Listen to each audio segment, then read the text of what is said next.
Bonsoir chers téléspectateurs de la télévision rwandaise, heureux de vous retrouver une fois de plus pour un nouveau numéro de Majuscule Propos. Ce soir, nous allons revenir sur la situation politique en Côte d'Ivoire et surtout après la mort qui a surpris un peu tout le monde de l'ancien Premier ministre Amadou Gon Coulibaly. Est-ce que la question qui se pose aujourd'hui, qui est sur la table dans toutes les têtes, que dire de ce candidat qui était déjà annoncé comme successeur d'Alassane Ouattara, en tout cas pour ce qui est des prochaines échéances électorales en Côte d'Ivoire. La mort de Koulibaly, triste bien sûr pour ses partisans, mais également cela pourrait changer la donne pour ce qui est du processus électoral en Côte d'Ivoire. On va comprendre les tenants et les aboutissants de ce que pourrait impliquer la mort de Koulibaly. Est-ce qu'on peut voir un retournement de la situation en Côte d'Ivoire ce soir? Pour comprendre un peu cela, nous sommes avec Damien Mazoun. Il est de Think Tank, donc fondateur de Think Tank. Bonsoir Damien. Bonsoir. Nous sommes également avec Alexis Nizeimana. Il est écrivain et analyste politique rwandais. Bonsoir Alexis. Bonsoir. Et nous sommes en duplex, surtout grâce à la magie de la technologie, rejoint par Sylvain, le docteur Sylvain Guessant. Il est analyste politique en Côte d'Ivoire. Il est à Abidjan. Bonsoir Sylvain. Bonsoir. Voilà, ce sont les trois qui vont nous aider à éclaircir la situation pour ce qui est de la mort de l'ex-premier ministre Koulibaly. Je vais commencer tout d'abord par vous, docteur Sylvain. Sur place en Côte d'Ivoire, il faut dire que ça faisait seulement quelques jours que Koulibaly Gon était revenu de France, où il a passé quasiment 2 mois à l'hôpital. Est-ce que cette mort, elle vous a surpris, vous qui suiviez la situation de près? Merci. À vrai dire, nous avons été surpris par cette situation, dans la mesure où le Premier ministre est revenu, comme vous le disiez tantôt, après 2 mois de traitement. Donc, pour nous autres, s'il est revenu au pays, c'est parce qu'il est bien portant, donc il peut répandre les activités de coordination des activités gouvernementales, en attendant, bien sûr, de s'engager sur le terrain politique, notamment après campagne et la campagne. Donc, il est revenu au pays, je crois, le 2 juillet, après 2 mois de séjour en France. Il a été très bien accueilli par le président de la République, par les membres du gouvernement et ses amis connaissances. Et quelques jours après, une semaine après, on apprend, bon, une semaine après, le rappel à Dieu du Premier ministre. Cela a surpris pratiquement tout le monde, puisqu'on se disait que s'il avait eu le OK pour entrer en Côte d'Ivoire, c'est parce que les médecins jugeaient que sa situation s'était améliorée. Donc, à vrai dire, moi aussi, j'ai été surpris. Est-ce que ça a créé une peur parce que faut dire également que la situation politique avec son retour, bien sûr, ça a encore ravivé les débats, notamment pour ce qui est des prochaines échéances électorales. Est-ce que directement le débat, ce n'était pas qu'un Premier ministre qui venait de mourir, c'est également un candidat annoncé du RHDP, je vais dire le parti du président Alassane Ouattara? Bien évidemment, dans la mesure où, comme vous le disiez, il n'était pas seulement que Premier ministre, il était aussi candidat déclaré du RHDP, dont l'investiture devait avoir lieu ce mois de juillet. Donc, ça bouleverse un peu l'agenda politique du RHDP. Au-delà de ce bouleversement sur la scène politique, cela a permis un tant soit peu de rapprocher les différentes familles politiques. Je vais parler des deux tendances du FPI, du PDCI, du RHDP et des autres formations politiques. Aujourd'hui, là, il y a une certaine cohésion depuis le rappel à Dieu du Premier ministre, en attendant bien sûr que la semaine de deuil passe et que tout le monde en revienne un peu à la politique, parce que selon ce qu'on a lu dans la presse ici et là, du 16 juillet, donc dans moins d'une semaine, du 16 juillet au 31 août, il va falloir que les différents candidats déclarés à la présidence puissent déposer leur dossier. Donc le RHDP est vraiment pris de court. Il va falloir trouver tout de suite quelqu'un. Je crois qu'on aura le temps de revenir dessus dans les minutes à venir. Damien, il faut dire que Koulibaly, c'était quasiment il commençait à respirer, il était vu déjà comme l'image, la continuité d'Alassane Ouattara. Bien sûr, les récents événements en Côte d'Ivoire, notamment sur la scène politique, étant ce qu'ils étaient, on pouvait à la limite craindre le pire. Bon, d'abord, permettez-moi de présenter au nom de toute la jeunesse africaine nos condoléances les plus attristées au peuple de la Côte d'Ivoire et notamment au gouvernement actuel. Et nous regrettons amèrement cette triste nouvelle. En tant que frères africains, nous sommes très attristés et aussi reconnaissants que des pays comme le Rwanda auraient voulu se préoccuper de cette question de nos frères qui sont en Côte d'Ivoire actuellement, qui sont en train de vivre une situation de perte imprévisible qui bouleverse un peu les cartes. Je crois que j'ai confiance quand même au génie ivoirien de prendre la situation parce que ce n'est pas l'homme qui le fait, c'est Dieu qui donne la vie et c'est Dieu qui reprend la vie. Et aujourd'hui, la situation que nous faisons face, aussi triste qu'elle soit, il faut toujours que ce soit des hommes forts et des femmes qui se lèvent et pendant qu'on serait en train de faire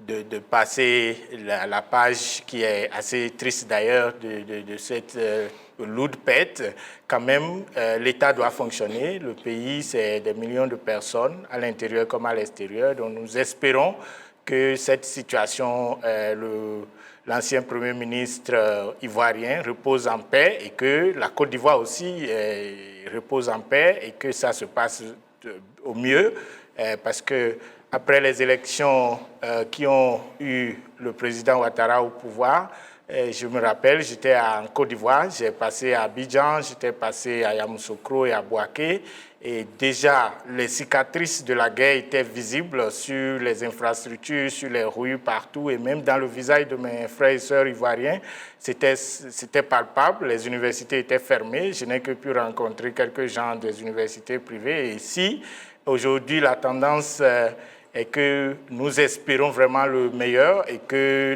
les génies se mettent en place pour quand même vraiment prendre la situation. C'est sérieux que la communauté internationale, autant que nous nous préoccupons aussi ici, je crois que les Ivoiriens et les politiciens aussi doivent savoir que c'est une situation triste et qu'il faut prendre les mesures de la condition pour ne pas ramener la balle derrière et réveiller les démons. En Côte d'Ivoire, nous ne voulons plus de guerre, de cette tristesse qu'on a connue il n'y a pas longtemps. Je crois que tout le monde en est conscient. Il faut aller de l'avant et vraiment prendre la situation au sérieux et que la Côte d'Ivoire puisse retrouver sa belle cité, sa vie communautaire bien passée. Alexis, on a vu Koulibaly arriver très récemment, plutôt en bonne forme par rapport à en tout cas ce qui a été dit lors de son départ en France. On l'a vu même avec les images quand il arrivait à l'aéroport. Tous les membres du gouvernement étaient présents, le chef de l'État lui-même était là. Ça symbolisait quand même quelque chose de plus fort. D'abord, pour commencer, avant de revenir, lorsqu'il allait à Paris, il disait que c'est pour des questions de routine, pour les vérifications de santé, pour des soins de routine. Mais lorsqu'il a passé une semaine, un mois, 2 mois, ça a commencé à soulever quelques interrogations à propos de sa vie. Lorsqu'il est revenu, il a dit que il est en bonne forme, même l'équipe gouvernementale, y compris le chef de l'État, ils sont allés l'accueillir à l'aéroport. comme un candidat du parti au pouvoir, mais la vie est toujours pleine de surprises. On le voyait déjà, il le disait, mais on le voyait en bonne forme. Il n'est pas vieux, à 61 ans, il était vraiment un homme mature, mais ces surprises dans la vie, ça arrive toujours. Je pense que lui-même et même ses collaborateurs ont été surpris de voir tomber en crise déjà à la fin du Conseil des ministres et quelques heures après, on a annoncé sa mort. Donc, il n'était pas prêt à accueillir de telles mauvaises nouvelles à propos du Premier ministre et du candidat du parti au pouvoir. Je pense qu'on va peut-être suivre un clip. Donc, c'est un morceau vidéo lorsqu'il s'exprimait à côté du chef de l'État et ainsi qu'à tous les membres du gouvernement qui sont venus l'accueillir à son arrivée. Et surtout de l'esprit.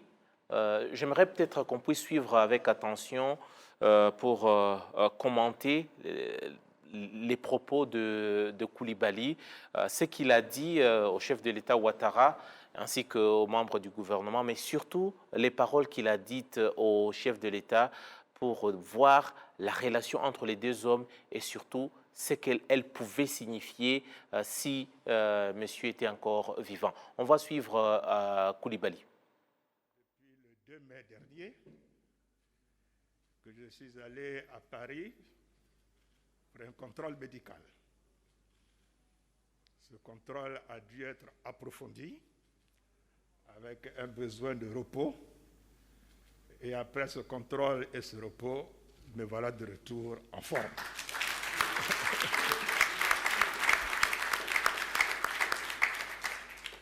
Monsieur le Président de la République, pendant ces 2 mois, matin et soir, vous m'avez donc appelé tous les jours, matin et soir. Oui, pour vous enquérir de mon état de santé, mais également pour m'informer de l'état du pays. Oui, Monsieur le Président, vous ne pouvez pas imaginer ce que ces appels m'ont apporté. Ce que ces appels m'ont apporté comme force et énergie pour pouvoir donc traverser donc cette période. Merci, Monsieur le Président. Merci. Pour conclure, Monsieur le Président, je dirais en retour, je vous aime.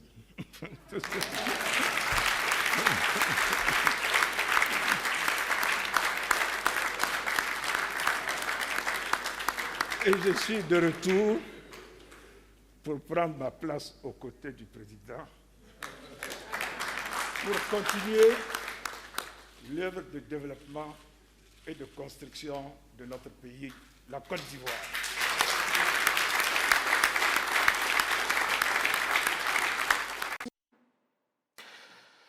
Ce sont parmi les dernières images, en tout cas, de l'ex-défunt Premier ministre Don Koulibaly.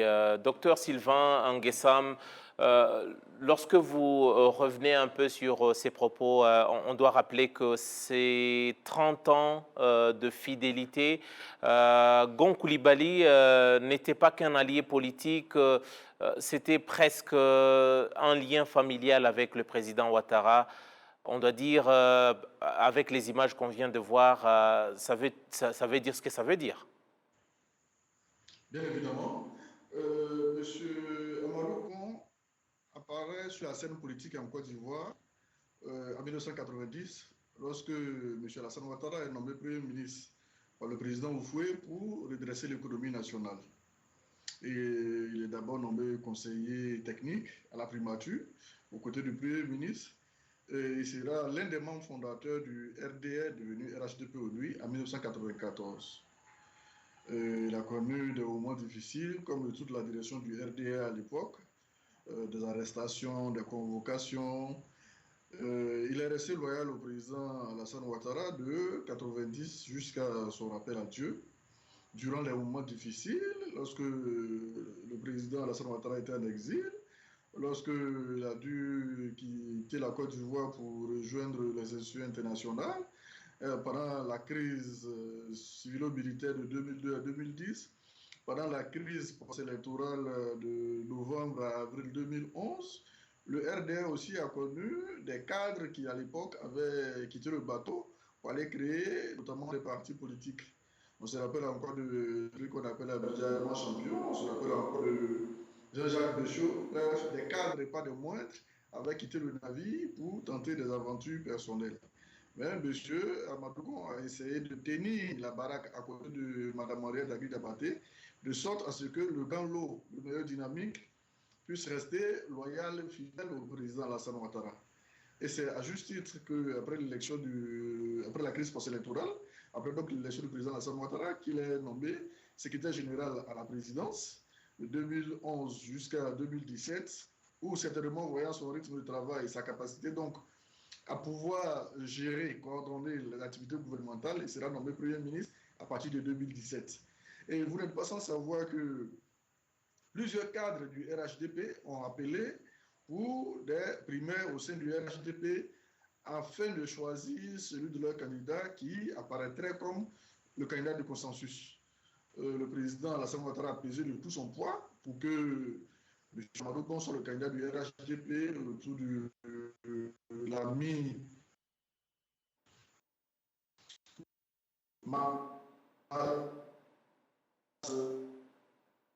de France.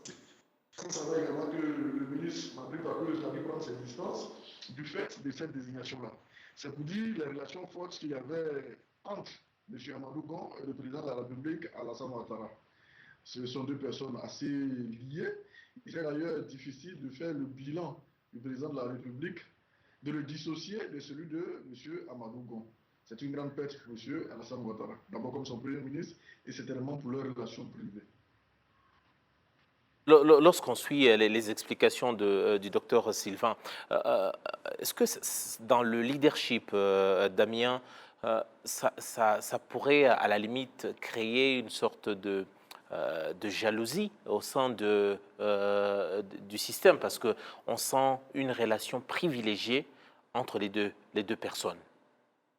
Y a-t-il un problème qu'un leader d'un mouvement politique puisse avoir un attachement particulier à un des éléments ou à un des membres? Ça pose problème, ça? En fait, je ne pense pas que le problème est là actuellement, parce que c'est de toutes les façons, tel que notre ami le disait sur place en Côte d'Ivoire, tout le monde l'a connu comme c'est comme la personne la plus proche du président, et ce n'est pas par hasard qu'il a été aussi choisi. Et de toutes les façons, dans toute relation humaine, il y a toujours, même dans le couple, il y a toujours des jalousies, même entre les enfants d'un même parent. Et je ne pense pas que le problème est là, surtout que ce n'est pas un assassinat qu'il a été tiré dessus, c'est une maladie, il a succombé à une réalité, peut-être une mort naturelle, on dirait, à moins qu'on nous prouve un cas d'intoxication ou quelque chose dans ce milieu. Donc, je pense que pour moi, plutôt, c'est beaucoup plus une question de leçon pour la jeunesse africaine aujourd'hui, de voir que nous avons choisi de faire le jeu démocratique et je crois qu'une fois où ça a pu marcher pour le continent, c'était au Sénégal. Et le président, paix à son âme, Léopold Sédar Senghor, avait pu faire une transition comme dans une course de relais où on passe le bâton, le pouvoir d'État, à un Premier ministre qui avait été préparé. Et rappelez Abdou Diouf. Et rappelez-vous que dans les mêmes circonstances, le président Ouattara aurait pu devenir le président de la République ivoirienne depuis très longtemps, parce que c'était lui qui était pratiquement choisi par le président Houphouët-Boigny pour prendre la relève. Et c'est là les querelles d'ivoirité sont rentrées, les et les ou, qui ont fait que finalement, le président Ouattara a été écarté pendant longtemps et par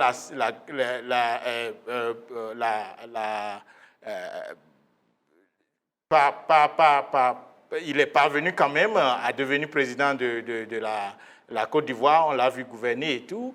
Et donc, lui aussi, voulant partir, il avait déjà, on avait beaucoup loué, nous tous, la jeunesse africaine, parce qu'en Afrique de l'Ouest, aujourd'hui, les questions de s'éterniser au pouvoir, je crois que ça commence par être une question très sérieuse qui est prise au sérieux par les politiques chez nous, au point où on avait beaucoup plus applaudi ce départ et ce choix porté sur quelqu'un, mais c'est surprenant de voir parce que c'est comme si c'est une situation qui doit nous enseigner parce que dans beaucoup de pays, on a vu, même au Bénin, récemment, quand le président Yahi Boni voulait quitter le pouvoir, il avait choisi un premier ministre bien qualifié et tout, qui a dû faire même des crashs d'hélicoptères et autres, mais finalement, il n'a pas pu prendre le pouvoir. C'était son opposant qui était en exil qui est venu prendre le pouvoir. Donc, je crois que le pouvoir, quand vous êtes chef d'État, il y a ce niveau de pouvoir de force. C'est pas, le pouvoir d'État, c'est un pouvoir quand même lourd. Et pour que cette transmission se fasse, parfois, ça peut se faire aussi de façon désintéressée que d'une façon comme le roi passe la main à son fils, qui est le prince, qui doit devenir le président, comme vous dites. Ça peut susciter des jalousies qu'on ne peut jamais imaginer les circonstances et les finalités. Et vous avez vu dans beaucoup de pays où des cas comme ça se sont produits, même au Zimbabwe récemment, où le président voulait coûte que coûte passer la main à son épouse. Mais la main a pris de coups et aujourd'hui, on a vu comment cela était terminé. Donc pour moi, je crois, je compatis avec le peuple ivoirien profondément et je crois que la leçon à tirer aujourd'hui, surtout pour la jeunesse africaine, c'est de comprendre que si on dit que nous sommes en démocratie, il faut que cette démocratie permette à ce qu'à un moment donné,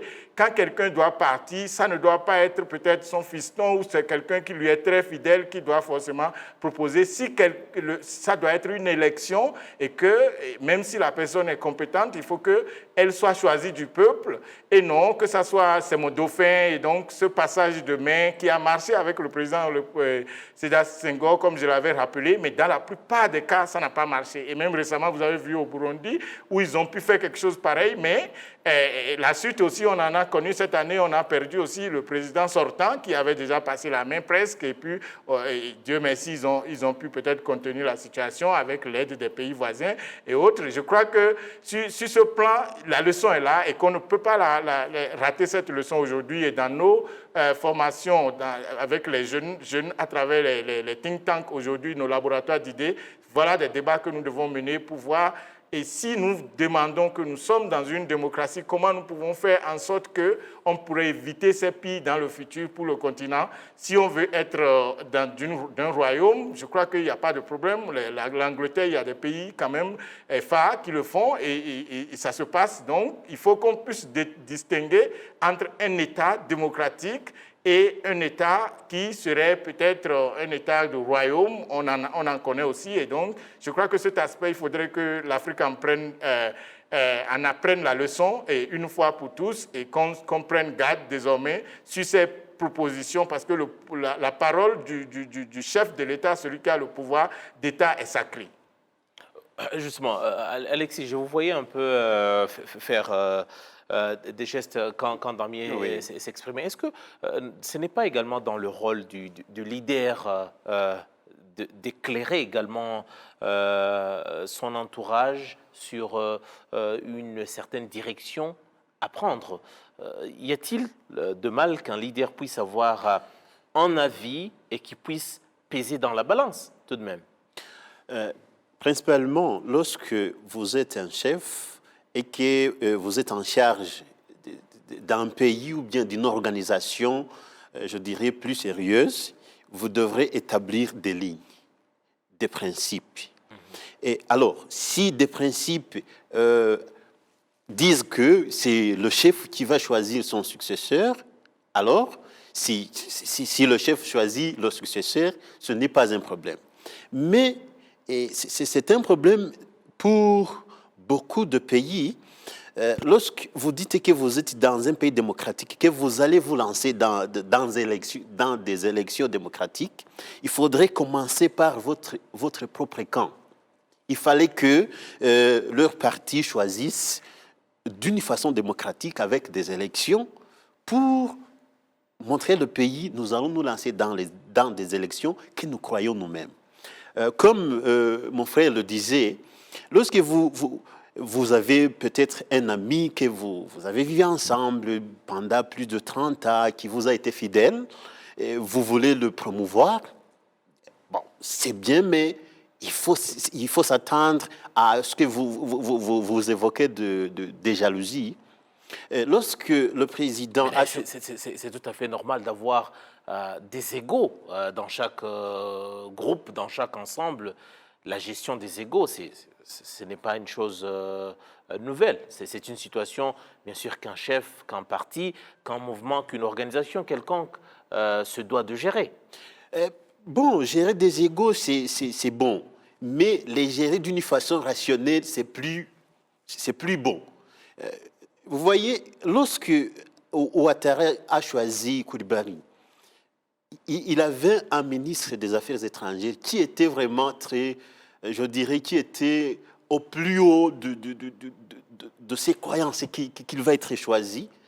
Même si on passait des élections, il avait ses espoirs de passer. Et le ministre des Enseignements supérieurs. Après le choix du président, ils ont même été punis et expulsés du parti au pouvoir. Ça veut dire quoi? Ça veut dire que même si vous devez gérer des égos, il fallait convaincre tout le cercle du parti de dire ça, c'est le choix qui va nous apporter la victoire. Mais choisir un successeur parce qu'il vous a été fidèle, vous a été un ami plus qu'un ami, comme un frère, c'est risquant. Mais si votre organisation, si votre institution prévoit que c'est le chef de l'État qui se choisit le successeur, il n'aurait pas tort.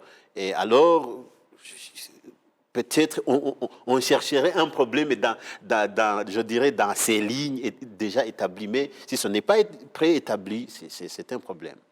En tout cas, pour ceux-là qui croient aux Saintes Écritures, on dit qu'il y aura beaucoup d'appelés, mais peu d'élus. Je pense, c'est ce qu'on a toujours dit, beaucoup d'appelés, peu d'élus. Peut-être pour avancer avec notre débat, j'aimerais qu'on puisse peut-être avec un reportage de nos confrères de la chaîne nationale en Côte d'Ivoire, voir un peu le portrait du défunt Amadou Gon, voir le monsieur, son parcours. Est-ce que vraiment il inspirait, son parcours inspire ou inspirer les Ivoiriens de pouvoir être cet homme, ce chef de l'État potentiel pour présider à la destinée des Ivoiriens. On va suivre cet élément, on revient. C'est le 10 février 1959, à la veille de l'indépendance de la Côte d'Ivoire, dans la capitale économique Abidjan, qu'Amadou Gon Coulibaly voit le jour, originaire de Korogo dans la région du Poro, arrière-petit-fils du patriarche Péléforo Gon Coulibaly, fidèle des fidèles de l'ex-président Félix Houphouët-Boigny, il voue un attachement sans pareil à sa culture. Au fil des années, Amadou Gon Coulibaly se forge une carrure de chef politique. Mais avant, qu'en est-il de son parcours? Courant juin 1977, il décroche son baccalauréat scientifique au lycée moderne de Dabou. 1977-1983, les années étudiants à Paris. Il sort diplômé du Centre des hautes études de la construction situé dans la capitale française. Le temps du retour au pays a sonné. De novembre 1990 à décembre 1993, il est conseiller technique du Premier ministre d'alors, Alassane Ouattara, et est chargé de la coordination, du suivi et de la mise en œuvre des politiques dans le secteur de l'agriculture, des transports, de l'énergie et des ressources humaines. Il enchaîne les postes de responsabilité de janvier 1994 à janvier 2017. Il occupe les fonctions de directeur général adjoint à la direction et contrôle des grands travaux, directeur de cabinet international de conseil d'études et de formation, ministre d'État, ministre de l'Agriculture du gouvernement de réconciliation nationale. 2006 à 2016, ministre de l'Agriculture, juin 2011 à janvier 2017, ministre d'État, secrétaire général de la présidence de la République. Puis, la Côte d'Ivoire entre dans une nouvelle ère constitutionnelle, la Troisième République. Occasion pour le président de la République, Alassane Ouattara, de lui renouveler sa confiance en le nommant Premier ministre de la République de Côte d'Ivoire. Travailleur infatigable, homme de devoir, toujours prêt à faire entendre la voix de la Côte d'Ivoire à l'extérieur, il communique sa dynamique à l'ensemble du gouvernement. Décrit par ses pairs politiques comme un loup politique et par ses collaborateurs comme un homme qui fait de l'excellence sa priorité, Amadou Gon Coulibaly, député maire de Korogo, est marié et père de 5 enfants. Il porte l'étoile de grand officier de l'Ordre national du mérite ivoirien. Un loup politique, c'est un chevronné pour tout dire. Docteur Sylvain, je rappelle que vous êtes analyste politique, mais surtout directeur du centre de stratégie d'Abidjan, où vous joignez à notre débat de ce soir à partir de la capitale économique Abidjan. Est-ce que le portrait robot qu'on vient de voir de Amadou Gon, pour tout dire, c'est tellement lourd, ça fait de lui presque un chef d'État annoncé. Chef d'État annoncé, je ne serais pas si affirmatif. Bon, depuis les années 90, comme le disiez tantôt, pour des questions qui sont propres entre M. Alassane Ouattara et le président Alassane Ouattara et le Premier ministre Gon, il a bénéficié des faveurs du président Alassane Ouattara. Si vous voyez, près des 3 quarts de tout ce qui a été énuméré est lié à des nominations.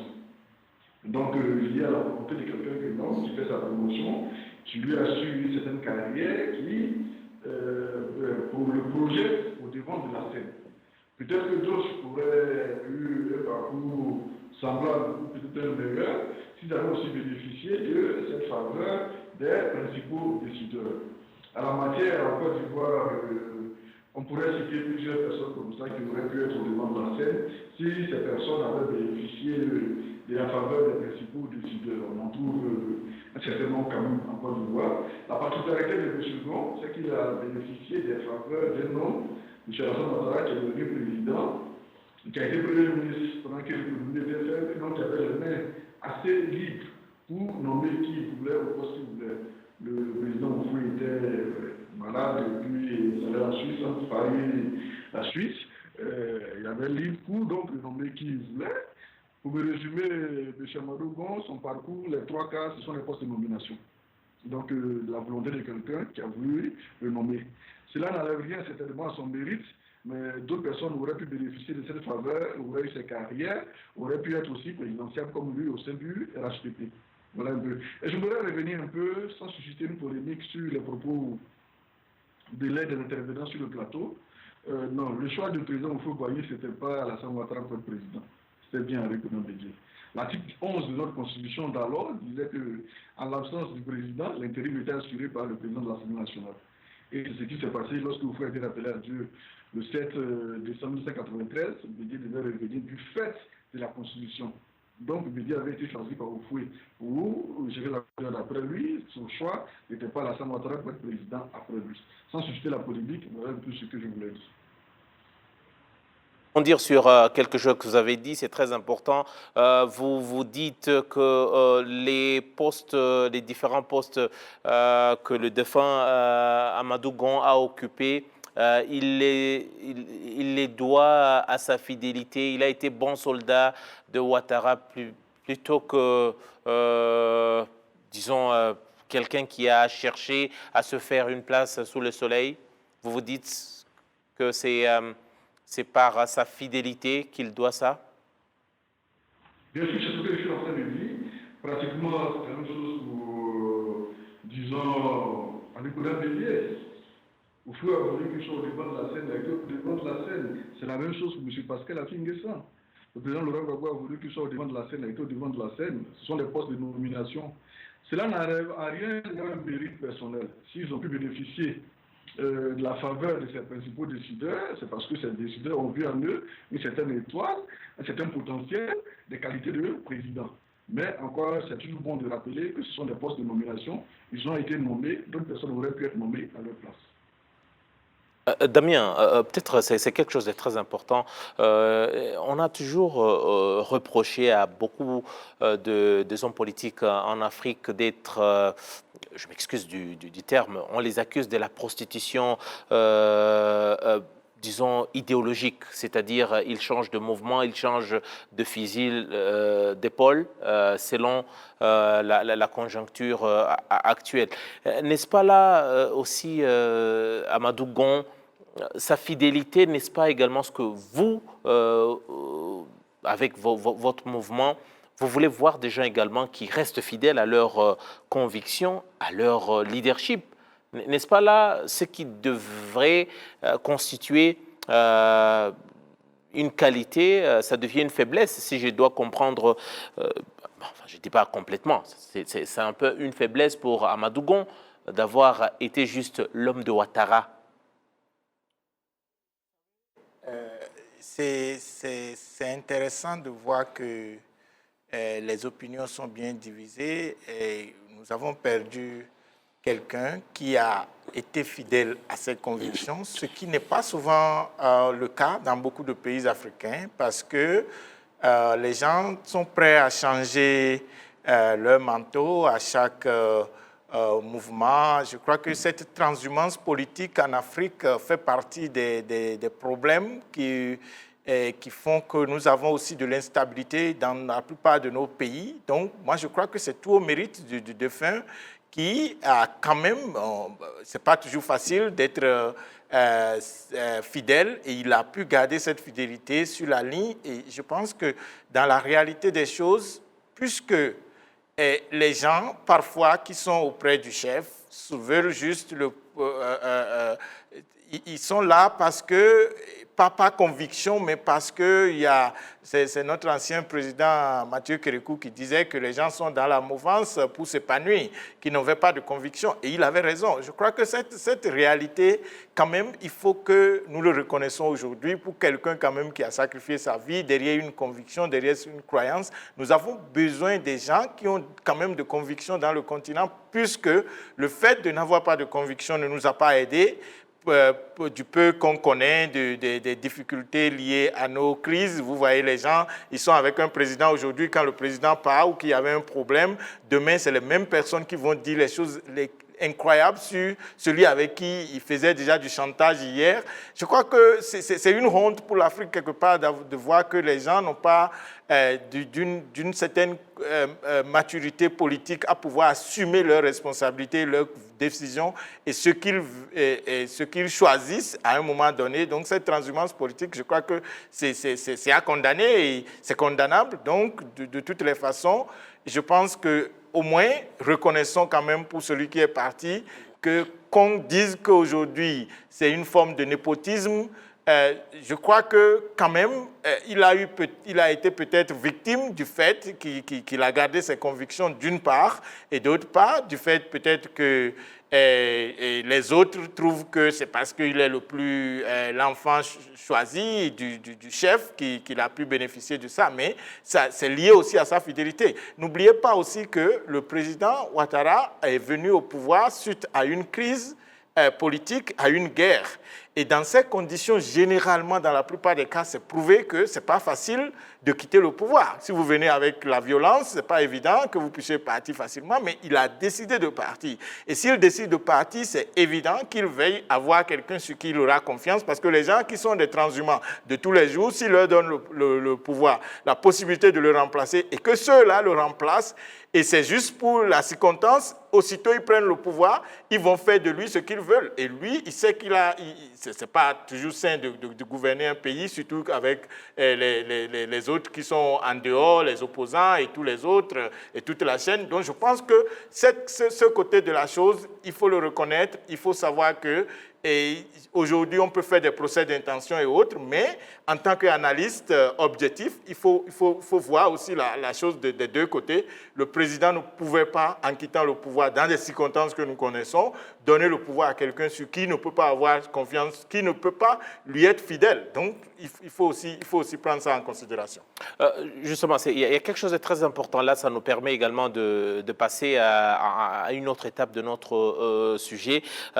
Très récemment, au cours de cette année, il y avait en tout cas des gens qui prêtaient des intentions au président Alassane Ouattara de pouvoir briguer un troisième mandat. Mais avec la désignation de l'ex et défunt Premier ministre Amadou Gon, Alexis Nizeyimana, aujourd'hui on peut dire, sur le plan de la Constitution ivoirienne telle qu'on l'a suivie, et peut-être je parle également sous contrôle du docteur Sylvain, on peut envisager un comeback d'Alassane Ouattara parce que constitutionnellement, il est dans ses droits. Si c'est dit, ok, la personne sur qui j'avais tout misé n'est plus, alors je ne vois personne, à part moi-même, reprendre le bâton ou reprendre la course. Bon, c'est envisageable, mais il a un dilemme, le président Ouattara. Il avait dit qu'il doit passer des relais. Et déjà, il a choisi un successeur, malheureusement. Qui n'est plus. Qui n'est plus. Qu'est-ce qu'on doit faire à quelques jours de l'annonce de la candidature ou à quelques mois seulement des élections? Oui, à moins que la date change, les élections auront lieu le 31 octobre. Donc, ils doivent déposer des candidatures avant le 31 juillet, parce qu'ils doivent déposer des candidatures 2 mois avant les élections. Alors, durant ces jours qui restent pour le mois de juillet, il a un dilemme. Il a un dilemme de revenir. La Constitution, si on l'interprète à sa faveur, il a droit. Si on l'interprète à sa défaveur, il n'a pas droit parce que la nouvelle Constitution a été promulguée lorsqu'il était déjà presque à la fin de ses 2 mandats. Mais si on l'interprète à sa faveur, on dit que c'est une nouvelle Constitution, il peut se présenter. Il a ce dilemme,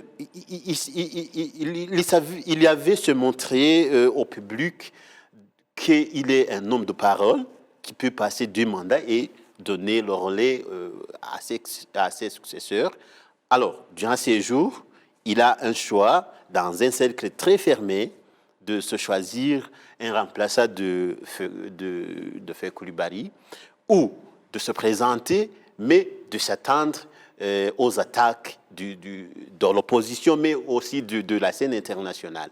Docteur Sylvain, vous qui êtes sur place en Côte d'Ivoire, comment est-ce qu'on envisage le retour ou le comeback ou encore, comme on dit, changer Kazakh? On peut envisager que le président Ouattara puisse se ranger dans la bataille? Bon, à mon avis, la Constitution, comme le disait mon prédécesseur Alexis, c'est une question d'interprétation. Et en Côte d'Ivoire, il y a 2 tendances au niveau des constitutionnalistes. Certains estiment que notre Constitution a été votée en décembre 2016, et donc le président aurait pu remettre en cause son mandat pour remettre le compteur à 0, afin de se faire réélire s'il tenait encore un autre mandat. À partir du moment où il n'a pas fait, il a continué son mandat, alors qu'une nouvelle constitution était sur la table. Il a fini ses 2 mandats et donc il ne devrait plus se présenter. D'autres estiment que, nonobstant qu'il n'ait pas remis son mandat en cause, qu'il ait terminé ses 2 mandats, la nouvelle constitution a réglé le compteur à 0 et qu'il est possible pour le président Alassane Ouattara de se présenter pour un nouveau mandat. Bon, peut-être qu'il serait intéressant de laisser les institutions en charge des élections, je parle de la CEI, de la Cour constitutionnelle, trancher sur cette question-là. Mais concernant le RHDP, d'abord le dépôt des dossiers, c'est plutôt jusqu'à fin août. 2 mois de 31 octobre, c'est fin août. Donc le RHDP a encore 6 semaines cette semaine, les 3 semaines restantes du mois de juillet, plus les 4 semaines du mois d'août, 7 semaines pour se choisir un nouveau candidat. Le RHDP ne manque pas de cadre pour les présidentielles d'octobre à venir. Non. Le RHDP en son sein des cadres assez compétents qui ont fait eux aussi leur preuve les 30 années précédentes de l'histoire de la Côte d'Ivoire. Je veux parler par exemple du vice-président qui a été ministre de l'économie du Premier ministre Alassane Ouattara depuis les années 90, qui est passé Premier ministre du président Bédier, qui a été ministre des Affaires étrangères du président Alassane Ouattara, ensuite Premier ministre, afin de devenir vice-président. Je vais parler de M. Patrick Hachi, actuel secrétaire général de la présidence, et à juste titre que quand le président nomme M. Gon en 2017 comme le Premier ministre, c'est lui que le président de la République nomme comme secrétaire général de la présidence. Il y a le ministre Ahmed Bakayoko, qui lui aussi a fait ses preuves dans une certaine mesure auprès du président. C'est vrai qu'il était assez jeune à l'époque, mais il est autour du président aussi depuis les années 90. Donc le RHDP ne manque pas de cadre pour briguer la présidentielle d'octobre 2020. Ceci dit, notre président a toujours laissé une fenêtre ouverte et il a toujours dit que si des gens de sa génération, entendez ceux qui ont été présidents comme lui, le président Rikonan Bédié, le président Laurent Gbagbo, tenaient à se représenter pour la présidence 2020, il se donne aussi le droit de revenir sur la scène politique. Nous savons depuis un petit souci de connexion. On va revenir peut-être sur Sylvain. Il y a quelque chose de très important qui vient de souligner. Le président Ouattara a évoqué le retour possible sur la scène politique, en tout cas, de l'ex-président Laurent Gbagbo, qui a été relaxé par la Cour internationale, mais aujourd'hui, bien sûr, qu'il y a la procureure Fatou Bensouda qui a également introduit elle